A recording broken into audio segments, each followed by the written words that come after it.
Hello everyone, it's Tacker72 here, and for today. So, Super Mario RPG is full of a fun cast full of charming, funny, and pretty weird characters all in all, which kind of fits the whole Mario charm of having a lot of funny and goofy characters throughout the entirety of Mario's history and all. However, in terms of the remake and even the original 1996 version, I will say this, even though I love this game a lot, I even almost gave this a 10 out of 10 in my review.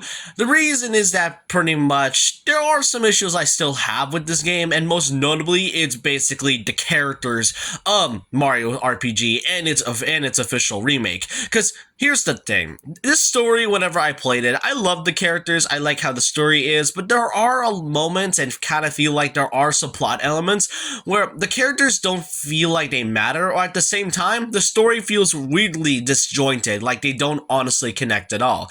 Because Mario's stories don't tend to be story-driven a lot, except for like a few notable RPGs, like I guess Paper Mario and its Thousand Year Door and the sequel to Thousand Year Door. Super Mario RPG Legend of the Seventh Star and its remake does have some great emotional moments, but at the same time, it feels disjointed whenever I go. So in this video, I'm going to be talking about my issues, and this is kind of just like me nitpicking on certain characters in this entire thing, and this is pretty much all I want to talk about since it's something I have been thinking about since I was playing the entirety of the game and all. And before I get started, I'm not trying to hate on this game whatsoever. I love this game to death. I love how they made this game so faithful to its original counterpart. However, even to this day, I still feel like there are some characters that I have to mention in terms of story, in terms of what their whole character is and what the point. And again, it's pretty much just there just to be fun and all, not too much, given the fact that Mario games tend to be really goofy and have a lot of charm into them, which kind of brings out a spark of personality.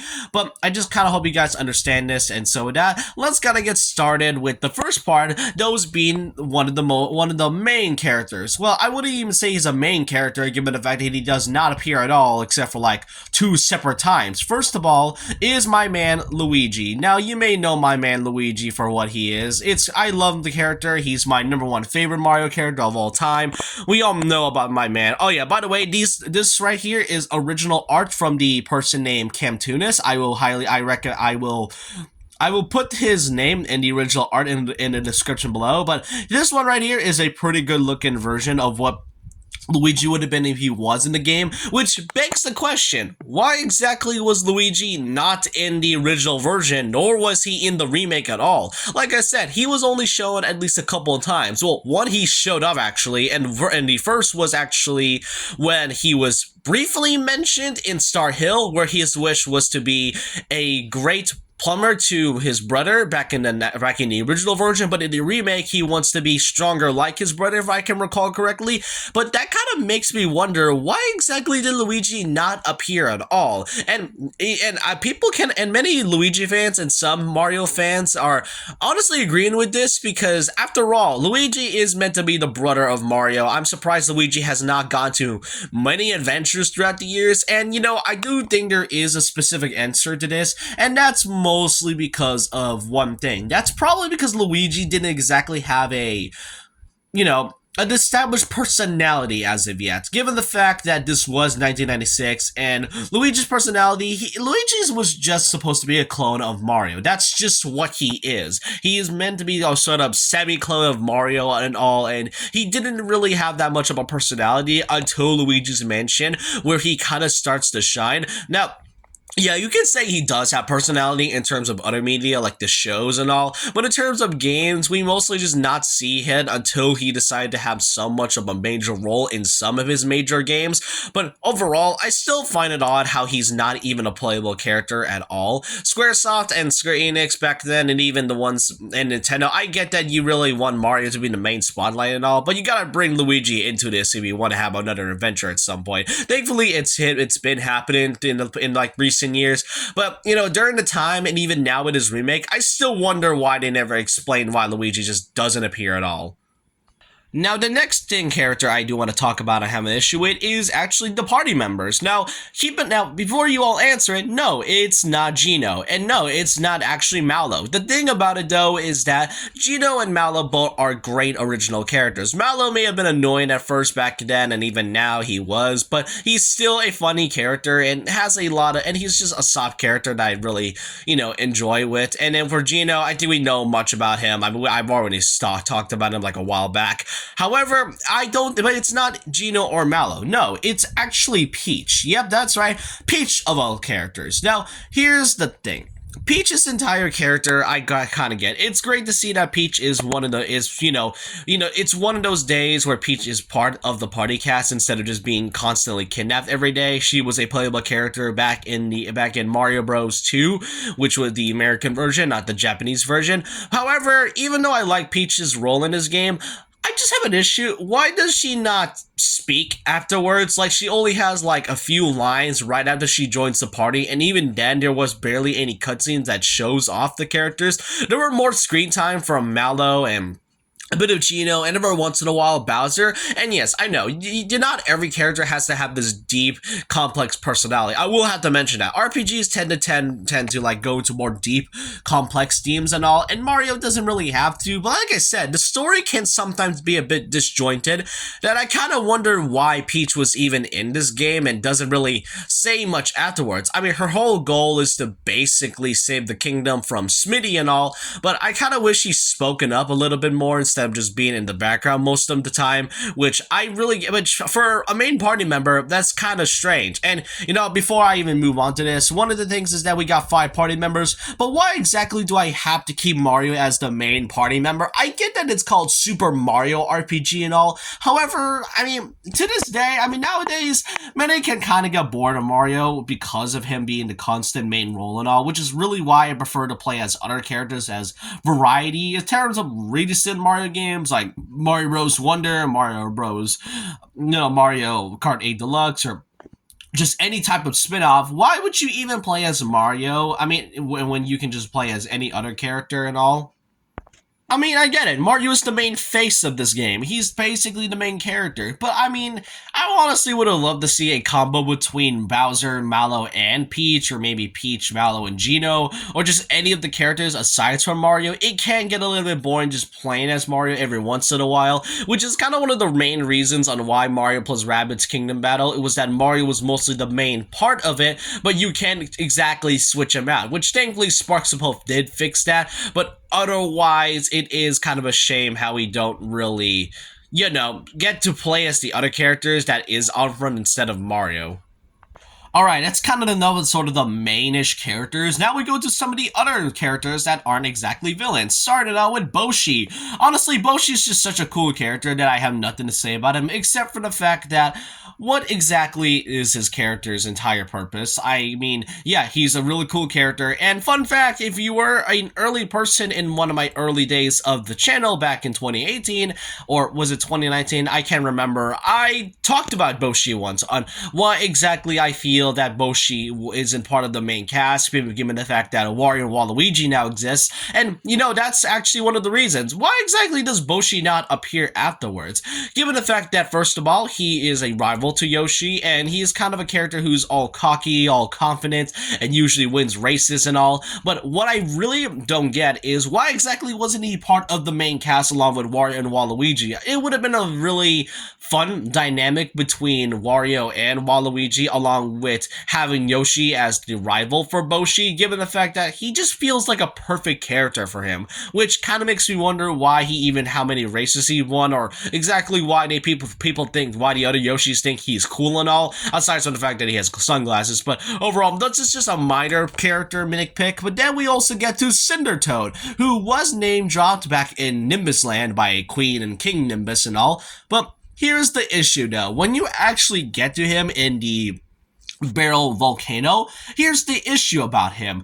He doesn't exactly do anything. Like, you see him, you buy items from him, you kind of sleep in his room, and then afterwards you just kind of walk away and he doesn't really say anything. What's honestly the point of Cinder Toad's entire character when you don't exactly get to really know what his main role is. Like, if he was name dropped, yeah, I mean, you're kind of interested to see what he has to say, especially when you're trying to find a star piece. Him, however, he doesn't exactly do that. Instead, he just kind of was there for, sells some items. I mean, what's even the point if he's just not really going to do anything at all? I mean, he's cool. You also have some nice figurines in the background, like cameos from Star Fox and F-Zero, franchises that Nintendo made a lot back then, but at the same time, it makes you wonder, what's the point of Toad? Like Boshi, he is cool after all. I mean, come on, he has fire print on his literal mushroom head. I mean, what's not to like about him? And also, I mean, he's just one of those cool characters that you would see in tough guy movies and all.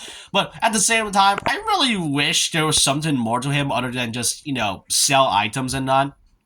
And then we get to the main portion of what I have an issue with, the villains. Now, villains are one of my favorite parts of media in terms of any type of, in terms of anything that is in type of media, from video games, movies, TV shows, anime, manga, whatever you think of, books, or graphic novels, just anything and all. However, and really, Smitty, I do love his design. He's a pretty nice character. He has a really nice, cool design. He also has a pretty uncanny look in terms of his final form. Like, yeah, the final form, it looks goofy and all. It isn't really uncanny. It just more so looks really goofy. I really like that. Smitty's gang is pretty cool in terms of the character designs and what their whole thing is about. However, I always get a feeling that the villains don't exactly really have much of a motive, or really just kind of barely has any time to shine for a moment. Like, I mean, aside from character design, there really isn't much I can tell from him. For Smitty, for example, despite him being the main villain of this entire game, what I really don't get is what exactly is his motive besides from taking over the world? Why exactly did he choose Bowser's castle of all places to be his personal base? Or heck, where did he even come from aside from the fact that he has the star piece, or wants to vanquish the world and destroyed wishes and Saul from the Star Road? I mean, that's something I really don't. I mean, those are kind of small motives, and I get it. Not every villain has to be complex. As someone who loves villains, I like a bit of variety from it. I don't want them to just have a deep, sympathetic backstory, which is shown to be a lot of villains nowadays. But really, I don't get what his whole point is. What exactly was the point of destroying the Star Road, aside from, was there like a rivalry between there or something like that? I really want to know if I want to be, interested in the main villain, aside from the cool character design. Then there is Spiridovich, who is now called who used to be called Yardovich in the original. I mean, yeah, the rename is kind of makes sense given the fact that his whole point is that he's a spear. His head is straight up just a spear, which is pretty cool and all. And I can actually say the same thing about Clay Morton, Punchinello, and Boward. Well, some of these characters are pretty cool, but for characters such as Punchinello, who is this character exactly? I mean, his whole point is that he wants to be famous and all, which, oh yeah, fun fact, his character's name was meant to be called James Bomb, given the fact that it's supposed to be represent, James Bond, but the studio decided to say no because they didn't want to deal with, the company that owns James Bond and all. And I guess it makes sense given the fact that Bruce Lee was briefly mentioned in this game and all. Well, in the original, or the remake, unfortunately, is not the case. But what I really don't get, however, is who exactly is Spiridovich, aside from the fact that he's part of Smitty's gang and how he was created from Smitty himself. What I really don't get is that, I mean, he was name dropped and it says, hey, do you know who I am? I mean, it would be kind of cool to know you if we actually have seen you before. And actually goes the same thing with Clay Morton, who used to be called Mac in the original. I don't get that as well. And same thing with Bowyer. We kind of know that they're from Smitty's gang, but we don't exactly get to know about that they're part of Smitty's gang, if the fact that we actually get to see what they were created from. Same thing with Clay Morton. Being the first boss, he doesn't exactly talk as much, and we don't really know that he's part of Smitty's gang until we get to the Frog Sage, and he stated that he was a part of Smitty's gang. I mean, I would have really known that if Clay Morton would actually name drop that he was a part of Smitty's gang. Like I said, not every character has to be deep and complex, but if I want to get to know a little bit of the villains, I gotta at least know about it. And it's kind of strange how most of these characters, like Spiridovich, Clay Morton, and Boer, don't get mentioned again until like nearly the end of the game, where they're now called Machine Made, and they were weirdly identical in terms of the enemies. They're just regular enemies now, not exactly, but they do keep their original boss designs, which is sort of really odd.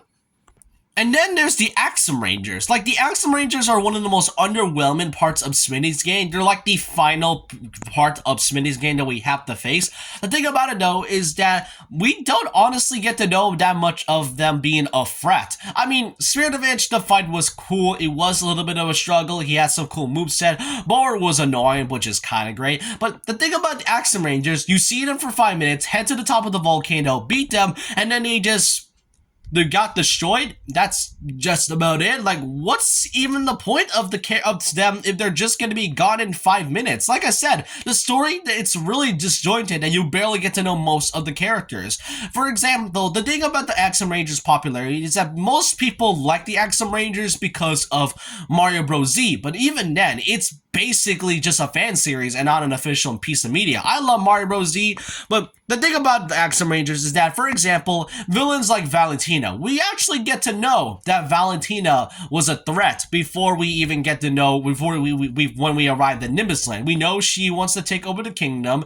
We know she's very arrogant and of all spoiled, and we know she's just a character that just wants to be loved and everything else, and we do know she's a bit of a threat. But for the Axum Rangers, they show up for 5 minutes, get defeated, they're just done. And they're also one note and very stereotypical, like, the pink Axum Ranger Pink right there. She's just all like, my makeup's running. That's kind of a bit of a stereotypical. It's basically like those Power Rangers, except they don't exactly have one note and have real personalities. And honestly, they are by far one of the most disappointing parts of Smitty's gang overall.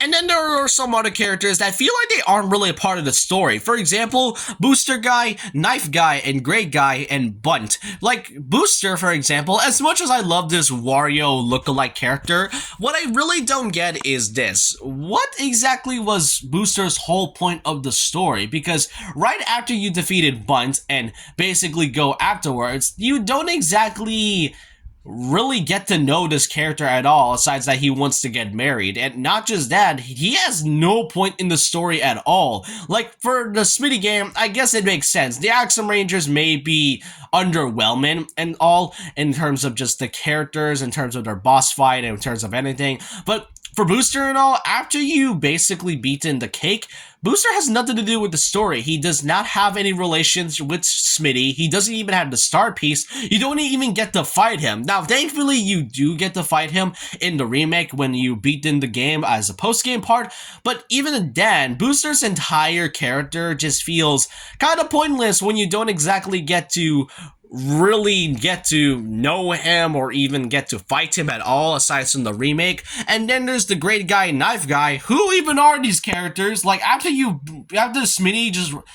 Booster just runs away with Peach and all, these two just suddenly came out of nowhere and decided to fight us for whatever reason. I get it. It's kind of the whole point of him being them doing the boss fight, and you do get to unlock some sort of, a secret area, being the Great Guy's casino and all, but otherwise, I don't even know who these characters are. And that also goes the same thing with Boomer, which is one of the few bosses you fought in Bowser's Keep, and there's also another character you fought in the Sword World and whatever. And then we get to the other part being Bunt. The thing about Bunt is that, yes, it is silly. It is basically a cake that is alive. But the question is, why is the cake alive? How is the cake even alive to begin with? The Torta and his apprentice doesn't even know that the cake was alive. Heck, even Booster doesn't even know the cake was alive. Why was the cake alive? I got that line inspired by Charlie 5, but he does have a good point. It's kind of unknown why the cake was even alive to begin with. They never gave some explanation. Now, it's most likely because ingredients mixed up or maybe some sort of weird dark magic, but otherwise, we don't exactly get to know why the cake was even alive to begin with. And that's all I can really say about Mario RPG's entire character cast and all. And really, I know these are just nitpicks. You might hate me for some of these, but at the same time, if the story was at least written a little bit better, given the fact that this entire game was made by Squaresoft, and I feel like the writing was kind of pointed and given to Nintendo, given the fact they were the ones that were helping making this game and all. But otherwise, I hope you guys enjoyed this video. Let me know what other characters you think might have a little bit of a missed opportunity in terms of their characters and their roles in the story, or just their characters in general. I want to know all your thoughts and opinions down below about this. And so with that, leave a like, comment, subscribe, hit the notification bell for more videos, follow me on Twitter, and I'll see you guys next time. And remember this, once a legend, always a legend.